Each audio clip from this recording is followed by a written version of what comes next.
రైతులకు 3 లక్షల సున్నా వడ్డీ రుణాలు కావచ్చు, 2 లక్షల వరకు ఉన్నటువంటి రైతు రుణాల మాఫీ కావచ్చు,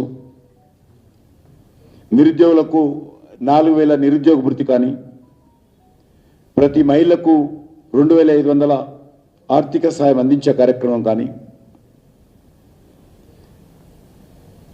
రైతులకు ఇచ్చేటువంటి ధాన్యం తీసుకునే ధాన్యం పైన 500 బోనస్ కానీ, అనేక రకాలుగా 6 గ్యారెంటీల అమలుకు ఇంతవరకు పేపర్ మాత్రమే పరిమితమైంది. ఈ గ్యారెంటీల ద్వారా లాభం ఎంత వచ్చిందో కానీ అడ్వర్టైజ్మెంట్ ద్వారా మాత్రం ఖర్చు అవుతా ఉన్నది. ఈరోజు కాంగ్రెస్ పార్టీ ప్రభుత్వం వచ్చిన తర్వాత ఆ పథకాలు అయితే 6 గ్యారెంటీల విషయంలో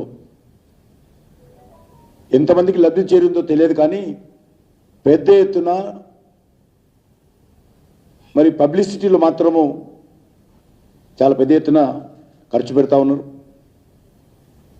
కాబట్టి ఈ ఇచ్చినటువంటి గ్యారెంటీలు అమలు విషయంలో తెలంగాణ ప్రజలు ప్రశ్నించేటువంటి కార్యక్రమానికి శ్రీకారం చుడతాం.